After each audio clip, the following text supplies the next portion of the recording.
లక్షలాది మంది రైతులు రైతు వేదికలలో ఎక్కడైతే హాజరైనరో రేషన్ కార్డు కుటుంబాన్ని గుర్తించడానికి మాత్రమే, రైతు రుణమాఫీ చేయడానికి రేషన్ కార్డు ప్రాతిపదిక కాదు. రైతు రుణమాఫీ చేయడానికి ప్రాతిపదిక మీకు భూమి ఉండాలి, భూమికి పాస్బుక్ ఉండాలి. పాస్బుక్ బ్యాంకులో పెట్టి మీరు రుణం తెచ్చుకుంటే, రైతు రుణం తెచ్చుకుంటే ఆ రుణాన్ని మాఫీ చేస్తాము. రుణమాఫీకి కొలబద్ద పాస్ పుస్తకమే తప్ప రేషన్ కార్డు కాదు. గ్రామాలలో ఉన్న మీ మిగతా రైతులందరూ కూడా కొంతమంది దొంగలు ఏదైనా దొంగ మాటలు చెప్తే నమ్మొద్దు అని చెప్పి స్పష్టంగా వాళ్ళకు ఒక అవగాహన కల్పించండి. ప్రతి రైతుకు ఉన్న అప్పును మాఫీ చేయడానికి అవసరమైన అన్ని చర్యలు చేపడుతున్నాము. ఏదైనా సాంకేతిక లోపం వస్తే మీ సంబంధిత బ్యాంకు అధికారి దగ్గరికి వెళ్ళండి, వాళ్ళు సంపూర్ణంగా సహకరిస్తారు. ఈ రోజు అధికారులు కూడా ఈ సమావేశంలో ఉన్నారు. వాళ్ళందరికీ కూడా మేము విజ్ఞప్తి చేస్తున్నాము.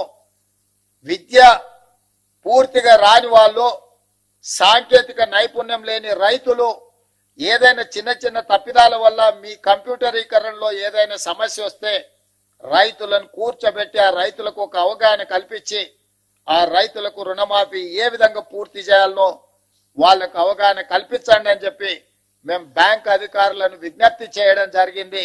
వాళ్ళు ఒప్పుకున్నారు. వాళ్ళకు కూడా మనస్ఫూర్తిగా కృతజ్ఞతలు.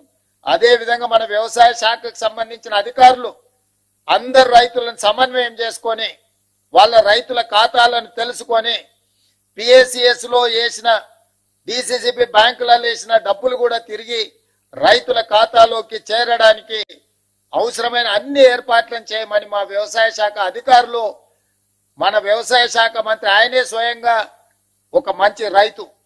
ఆయన ఎప్పుడు సమయం వచ్చినా సందర్భం వచ్చినా వారు వ్యవసాయం చేస్తారు. వ్యవసాయం సమస్యలు తెలుసు. ఇక మా ఆర్థిక శాఖ మంత్రి బట్టి విక్రమార్క గారు మీకు తెలుసు, ఆదిలాబాద్ నుంచి ఖమ్మం వరకు వందలాది కిలోమీటర్లు పాదయాత్ర చేసి రైతులతో మమేకమై రైతుల సమస్యలను తెలుసుకొని వాటిని పరిష్కరించడానికి ఇవాళ ఆర్థిక మంత్రిగా వారికి ఉన్న అనుభవాన్ని అంతా ఉపయోగించి ఏ మాత్రం వనరుల ఇబ్బంది జరగకుండా ఈ రోజు ముందుకు తీసుకెళ్తున్నాడు.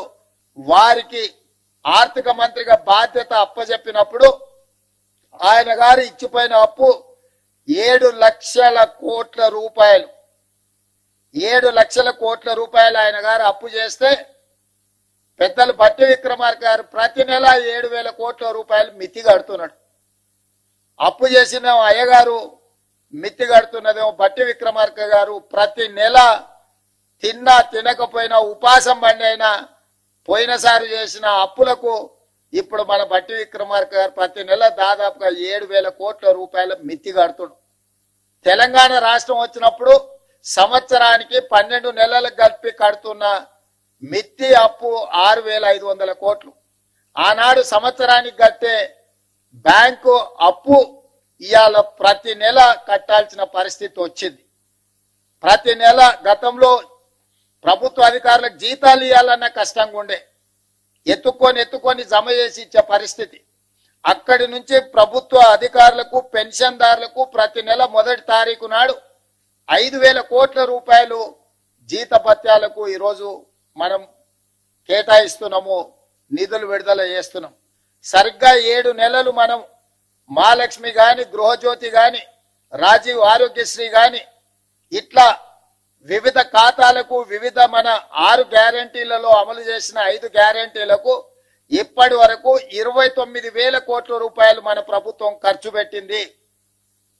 అంటే ఇన్ని రకాలుగా ఇబ్బందులు వచ్చినా సంక్షేమ పథకాలకు ఇప్పటికీ 7 నెలల్లోనే 29,000 కోట్ల రూపాయలు ఖర్చు పెట్టి ప్రతి నెల పోయిన ప్రభుత్వం చేసిన అప్పుకు దాదాపుగా 7,000 కోట్ల రూపాయలు మిత్తి కట్టుకుంటా ఇప్పుడు రైతులను ఆదుకోవాలి, రైతులకు ఇచ్చిన మాట నిలబెట్టుకోవాలి. మాట ఇస్తే మాట తప్పం, మడమ తిప్పము.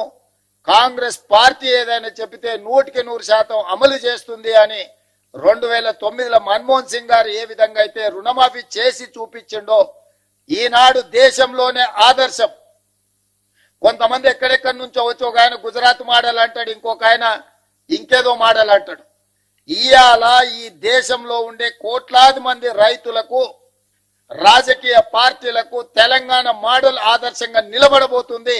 తెలంగాణ రాష్ట్రం మాట ఇచ్చి రైతులకు 2 లక్షల రూపాయల రుణమాఫీ ఏకకాలంలో అధికారంలోకి వచ్చిన మొదటి 8 నెలల లోపలనే శ్రీమతి సోనియా గాంధీ గారు, శ్రీ రాహుల్ గాంధీ గారు ఇచ్చిన మాట నిలబెట్టుకొని ఈ రోజు దేశంలోనే ఆదర్శమైన ప్రభుత్వంగా తెలంగాణ మోడల్ గా ఈ రోజు మనము నిలబడ్డము. వ్యవసాయం దండుగా కాదు, వ్యవసాయం పండుగని నిరూపించినాం. రైతుల కోసమే ఈ ప్రభుత్వం ఉన్నది. రైతును రాజును చేయడమే ఈ ప్రభుత్వం యొక్క లక్ష్యం. ఇది ప్రజా ప్రభుత్వం అని చెప్పి ఈనాడు మనం నిరూపించుకున్నాం. ఇవాళ దేశంలోనే మనం తలెత్తుకునే విధంగా ఈ కార్యక్రమం ఉండబోతుంది. మీ అందరి సహకారం ఉండాలి. ఆనాడు సవాళ్లు విసిరిన వాళ్ళకి నా విజ్ఞప్తి ఒక్కటే, మిమ్మల్ని రాజీనామా చేయమని మేము అడగం. ఎందుకంటే మీరు ఎట్లాగూ పారిపోతారు మాకు తెలుసు. కాకపోతే ఇప్పటికైనా కాంగ్రెస్ మాట ఇస్తే మాట నిలబెట్టుకుంటది. సోనియా గాంధీ గారు, రాహుల్ గాంధీ గారు మాట ఇస్తే అది శిలాశాసనం.